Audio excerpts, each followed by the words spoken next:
Hey, everybody. Welcome back to Kimmell and Cox, your source for all things entertainment. I'm Keith Cox, and I'm joined, as I am every week, by my good friend, Dylan Kimmell. Ricky Baker. Ricky Baker. Ricky Baker. We are talking, of course, about a little film today called Hunt for the Wilderpeople. Hunt for the Wilderpeople. Yes. Right. Which, on hearing that, at first it sounds like it's going to be a movie about mythical creatures who live in the woods or something like that. Yeah. But it's not like that at all. No, it isn't. It is not like that at all. And I just realized that I forgot something in my notes here. It's based off a book. Okay. Yeah, I did not know that.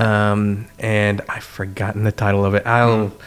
If for those people watching, I'll just put it on we can amend that and put it in the notes for the episode. Maybe for the actual audio podcast, I'll just have it be like a little clip in, like, and everyone will be like, "Oh, that's random." But it's pretty entertaining film. You know, I enjoyed it. Yeah. It's very funny. Honestly, I really enjoy it too. It's got a lot of heart. It's a very heartfelt movie, which is honestly, we've not done a heartfelt movie in a long while here.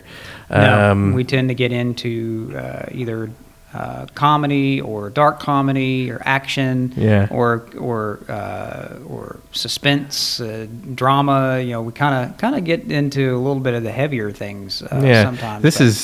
This is probably the most lighthearted one because it's not like a dark comedy and it's not like a comedy like a spoof. Yeah, and it's a family friendly movie too. You know, it's a clean movie. It's not like really, like raunchy or anything like that. So it's a movie that pretty much the whole family can watch, which is always good. But and there's some good lessons in there too. Coming of age story, all that good stuff. We always like to see characters growing and changing throughout the course of a movie, and there's definitely a lot of that going on in this. So. Well, The Hunt for the Wilderpeople was released January 22nd, 2016 at Sundance Film Festival. Okay, yeah. And it is written and directed by Taika Waititi, who most people will know as the writer and director of Thor Ragnarok and Thor Love and Thunder. Ah, yes. Some good, the first Thor movie he did was really good. That second one was kind of... Yeah, Love and Thunder was not. But I mean, I did still enjoy it, but... But anyways, it also stars Sam Neill as Hector Faulkner, Julian Dennison as Ricky Baker, I might be butchering her name here, Rima T. Wayada as Bella Faulkner. Yeah, I hadn't seen her in anything prior to this. So I hadn't either. Rachel House as Paula Hall, what do you call it? It's like the child services director. Yes. Yeah. And Reese Darby as Psycho Sam, which is hilarious in this movie. Yes, and I have seen him in a few things. You probably seen him in a few things too. Yeah, most recently, I think most of you would probably recognize him from the Jumanji reboot movies. And he was pretty good in that too, in the few little scenes that he was in. Yeah, he's a very funny actor. Very funny. Also was in a movie with Jim Carrey, Yes Man. Oh, right, yep. And before that, he also was in a little TV show called Flight of the Conchords. Had not seen that. Heard of it, but I haven't seen it. It's really hilarious. It's a little band, folk band, comical folk band.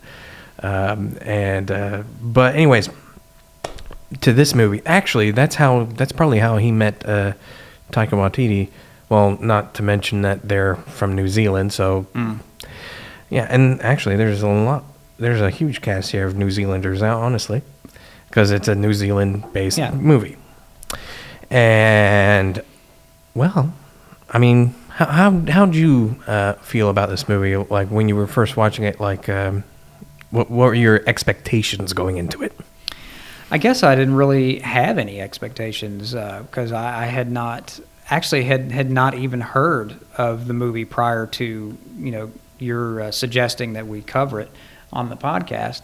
And so then when I saw some of the cast, I was like, okay, this is probably going to be a pretty good movie because Sam Neill is great. And it started out like it was funny right from the beginning, because when Child Services drops Ricky off at his new home, there's already some comedy right away because Bella comes out to greet him, and the head of Child Services is explaining Ricky's background and that he's gotten himself into all kinds of trouble, and so they're trying to place him with a good family.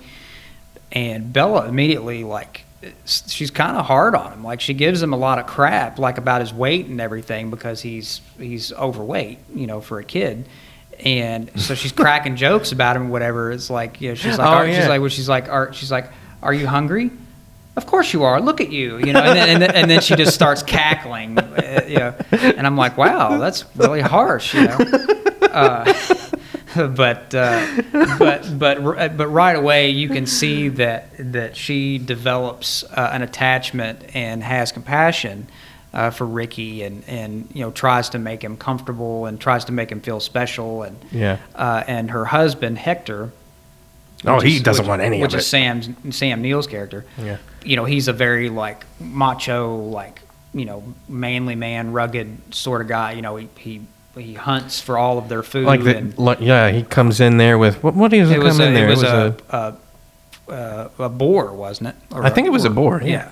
Like a wild boar. He slung over his shoulder. That's our first image of him. He's walking over the hill with this boar slung over his shoulder. Okay, well, this guy's really tough, and you kind of get the sense from the beginning that's where the heart of the story is going to come from, because Ricky is going to have to win him over because he's such a hard ass. He really doesn't want to have anything to do with Ricky. It probably does happen, but it probably didn't happen the way you expected it to, did it? No, not at all. I thought that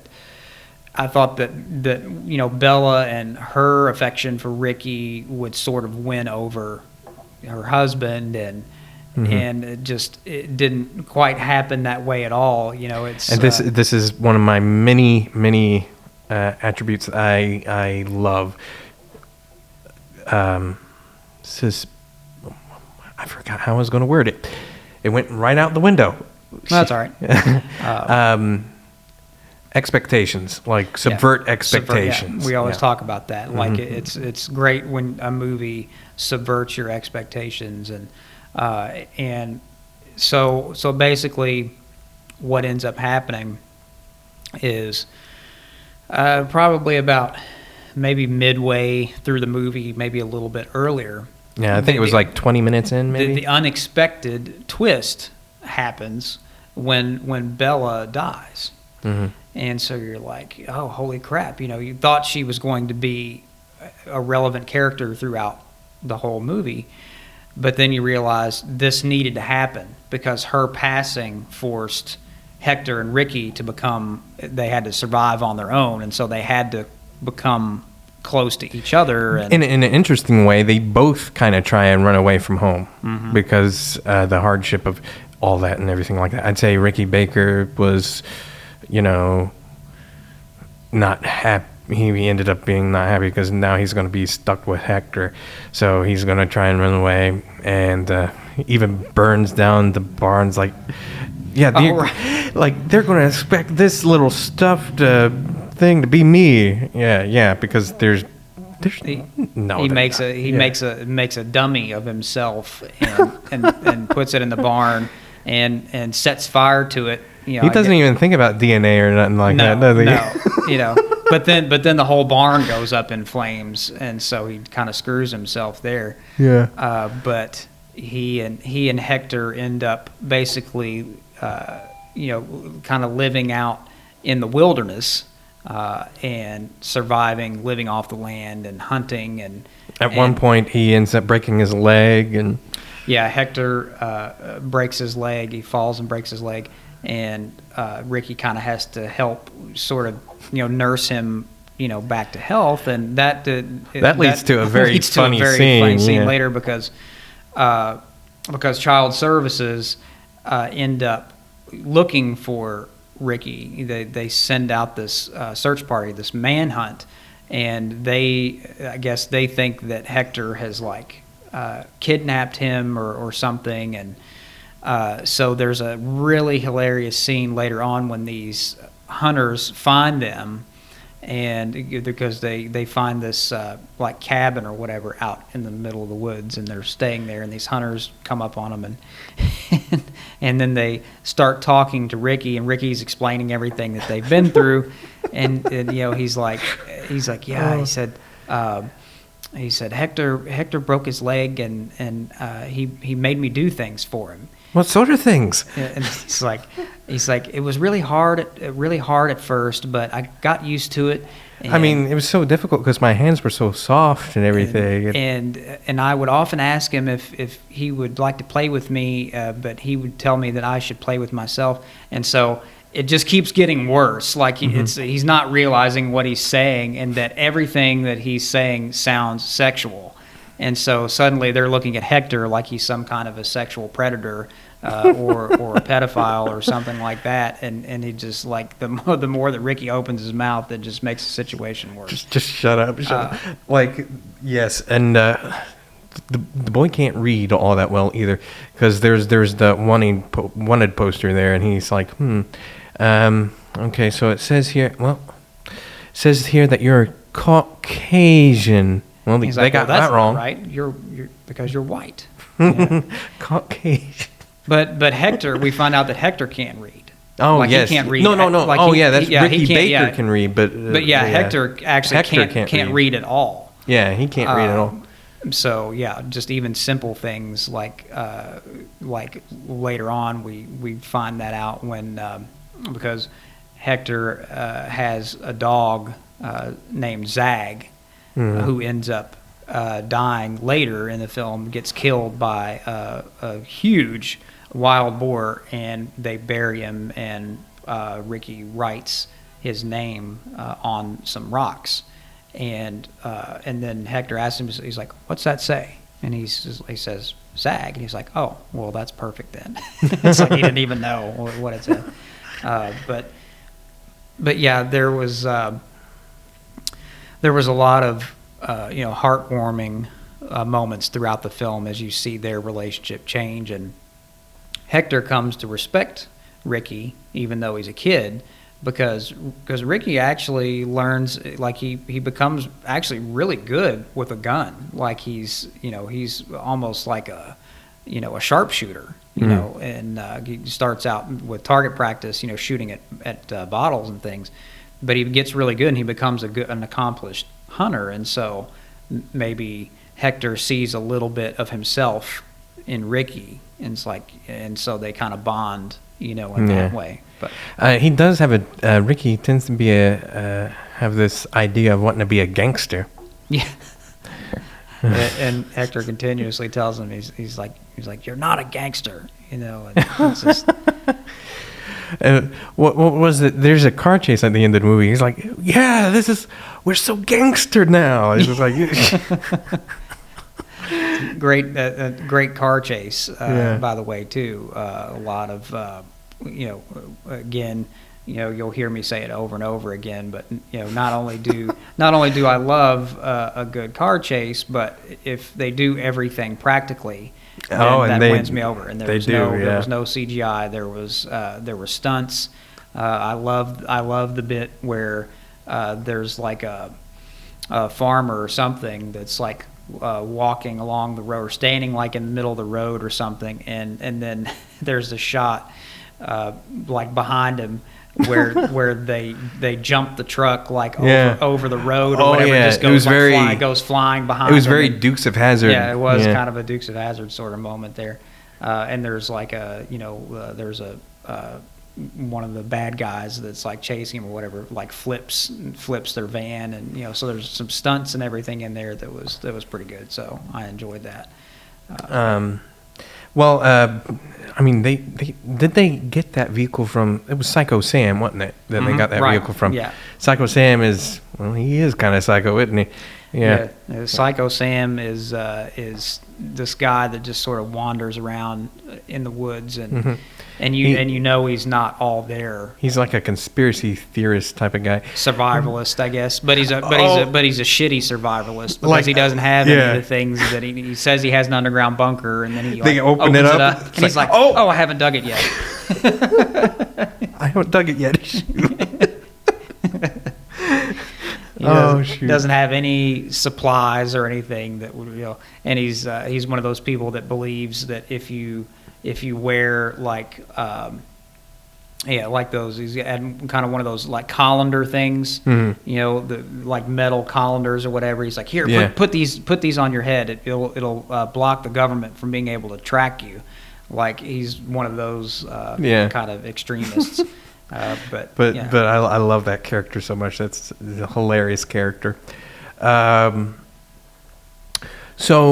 it did not quite end probably the way you expected it either. It didn't begin the way you thought it was going to go, and didn't end the way you thought it was going to go either, did it? No, not really. Because you probably, like me, you probably thought, well, he's going to be with Hector and Ricky. They're going to be together and forever. Yeah. No, it's not the way it worked out. Ricky ends up adopted by that. Yeah, because he finds a girl. Like he goes to get let me back up a little bit. Hector and Ricky stumble upon this guy in his cabin who's dying, and so Ricky goes for help. And then when he goes for help, he finds this girl that's around his age that's riding a horse, and she takes him back to her home. She lives there with her dad. He's a single dad, and she invites him in and feeds him, and they kind of make him feel welcome. At this point, he knows that he's famous now because the news and everything like that. The dad wants to take a selfie with him. He's like, "Oh, you're Ricky Baker," and he like gets all excited about it because he's been in the news because everybody thinks that Ricky is missing, that he's been kidnapped or whatever. So anyway, it's like at the end of the film, that family ends up adopting Ricky. So that was totally like out of left field, Yeah. It's kind of melancholy in a way because I mean he does end up visiting Hector by the end of the movie. Hector's like in a retirement home. Is that where he's at? Or I think that's where he went to. So. And he's over there. He's starting to learn how to read a book. Oh, right. Yeah. And so it's like it's good, but it's a little bit sad too, in a way that those two didn't end up together. But I guess it was one of those things where they needed each other for that time in their life. I'd say it's It's like we said, subvert expectations there. I think a lot of people would have expected that, and it didn't do it that way. And honestly, I'd say that's more close to reality too. I'd say it would play out more so like that. Well, I guess you can't say that it's not a happily ever after kind of ending, because I mean, Ricky does end up with a good family, just not the family that he thought he was going to be with. Yeah. But I think that's just the way that it kind of worked out better for both of them that way. But yeah. Well, I mean, that's the movie, honestly. That is the entirety of the movie, because there is some really hilarious moments there, and I cannot pick and choose which moments were like the funniest moments. Yeah. I really love the hunter scene. That was hilarious to me. I remember laughing hysterically when that came up. The way that it's shot, too, like you can tell that because of the nature of the comedy and the way that everything is filmed, it definitely has that same sort of vibe as we mentioned Thor Ragnarok, because it was the same same writer. So you can definitely sense his humor there. Same sense of humor in this movie, but it's really good. I mean, there's there's not a whole lot to really, I guess, to dive deeply into there. I mean, that's pretty much the crux of the movie there. Yeah. As an actor, what role would you take? I mean, I guess there isn't really too many roles in this one, but is there a role that you're like, I would love to play that part? Regardless of age, obviously. Right. But I could see myself. I think it would have been hilarious to play Psycho Sam. Psycho Sam, yeah. I couldn't really see myself as Sam Neill's character Hector, at least not at this stage in my life. Maybe when I'm that age, like I could see myself playing sort of a grizzled, tough, kind of character. But yeah, I think Psycho Sam would have been the most fun to play. Oh, a little bit of trivia. I don't know if anyone knows this, but Happy Birthday song is actually copyrighted. So in the movie, they make a little tune. And that's exactly what I did at the beginning there of the episode. Yeah, that's what we were joking about in the beginning. The whole little thing. It's like Bella, makes up this little... Once rejected, now accepted. Makes up this little song for Ricky to celebrate his birthday. They're all the three of them are sitting there, and he's got his birthday cake, and she's got her little tiny piano, and she can't really play very good, but she's just kind of hitting the keys, just like boop boop boop boop boop boop. Ricky Baker, boop boop boop boop. Ricky Baker, boop boop, and it's like, and at first, and Hector's just sitting there the whole time, just like rolling his eyes and like, oh my gosh, and who did I marry? And at first, Ricky doesn't even quite like the song himself because of the line about once rejected, and he kind of looks at her like, like what? But then he gets into it and he starts singing along with her.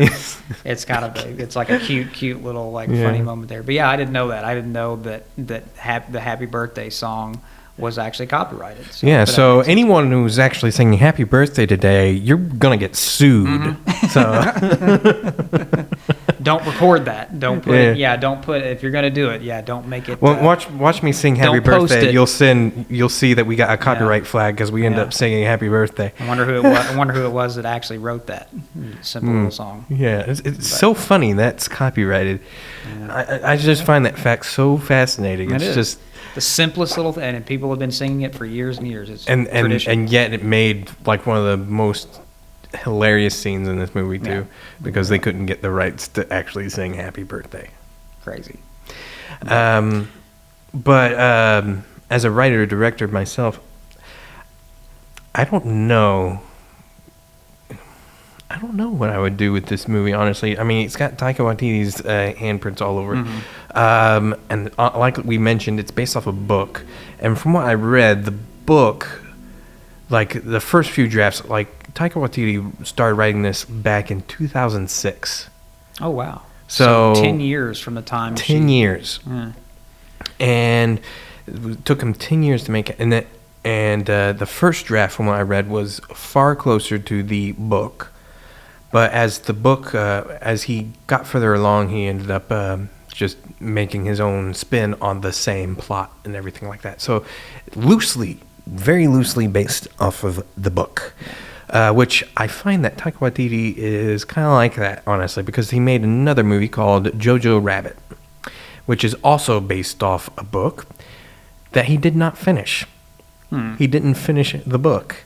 And from what I read, the book is a lot more serious in tone, where Taika Waititi will find hilarity and just to ease up the tension. Yeah.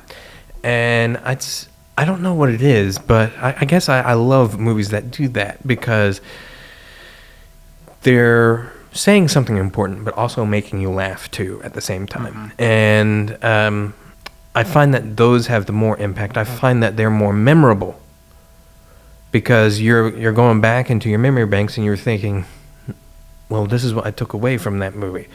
And I really felt for these characters here and here and here. You feel for the characters when you're laughing with them. Yeah, exactly. But I think that we were talking about the script process.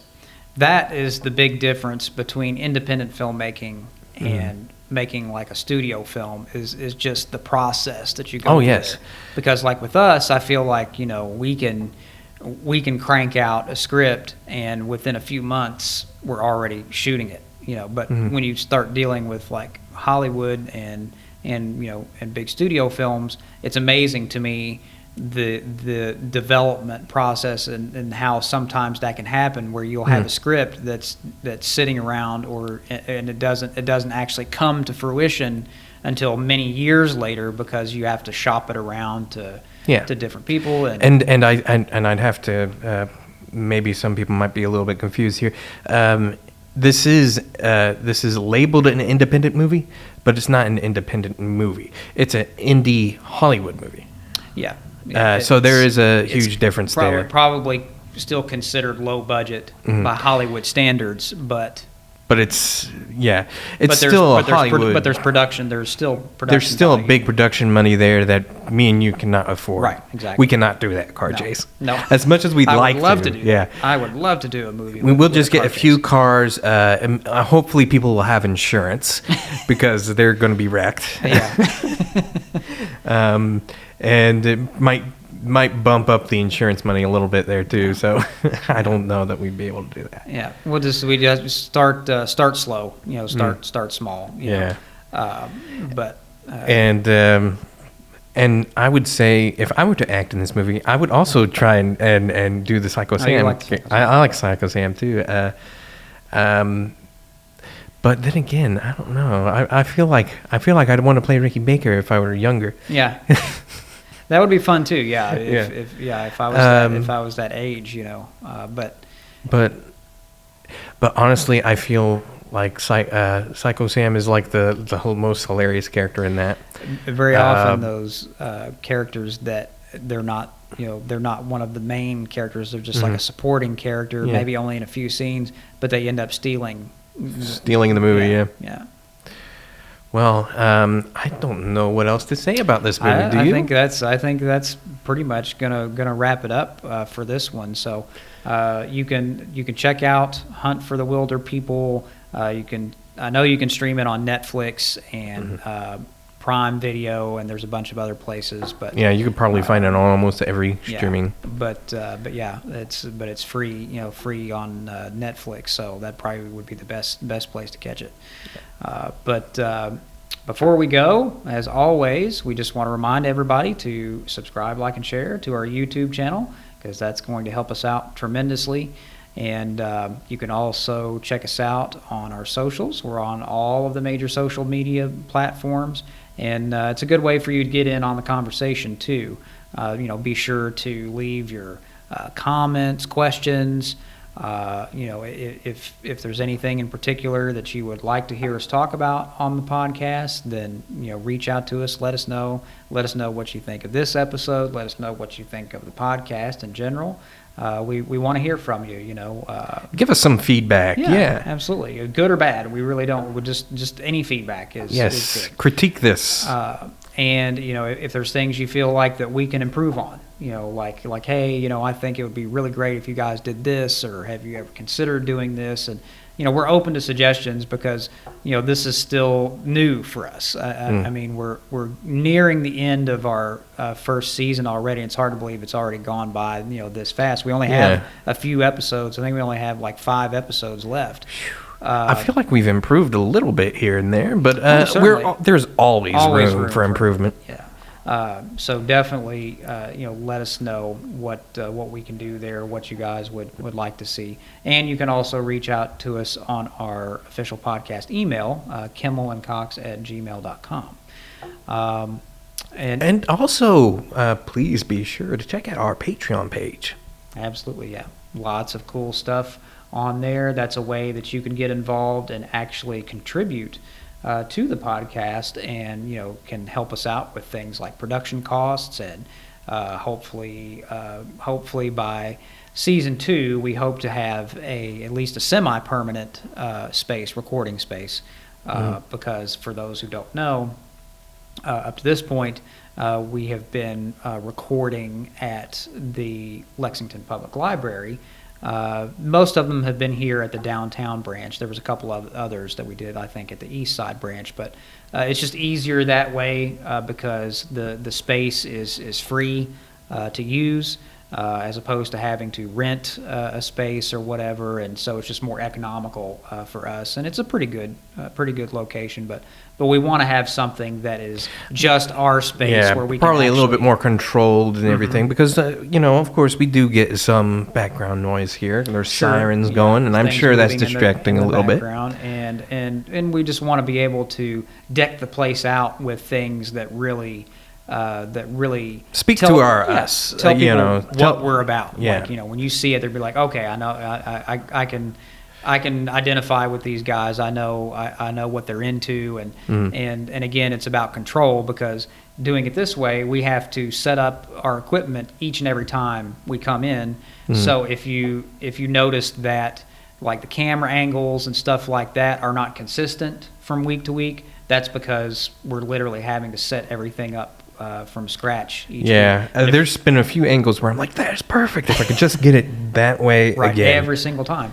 And so if we have a permanent location, we can do that, because we can just leave all the equipment where it is and literally just walk in and hit record and go, and we won't have to move anything, won't have to adjust lighting and cameras. So anyway, that's what we're heading towards, and certainly you all can play a big part in that. And so be sure to go on our Patreon page and check that out. Take a look at some of the perks that we're offering there. There's some great perks, great perks. And see if anything jumps out at you. Every little bit helps. So don't feel like just because maybe you can't give as much as you would like to, it's still going to be helpful, and everything that you donate goes right towards the podcast. So yes.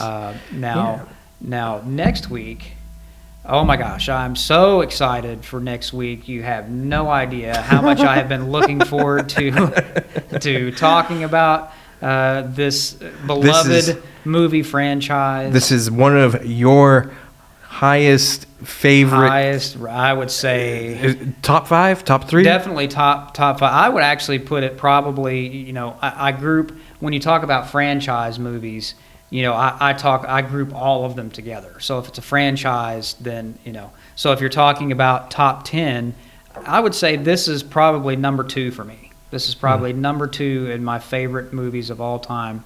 But we are, of course, referring to Back to the Future. Yes, it's coming. Yes, it's coming. I love this movie. Love it. Oh man, this is one of those movies that I'm not going to need any notes for at all, because know it like the back of your hand. I do, and not only do I know the movies and the lines, but just all the behind the scenes information, the history and everything. Don't need a research. Nah. No research needed for that. So we really can't wait to dig into those movies. So be sure to join us here next week for the first film in the Back to the Future franchise, and we can't wait. But anyway, that's all we've got for today, and we look forward to seeing you next time around. But until then, as always, be good to yourselves, and we'll catch you here next week.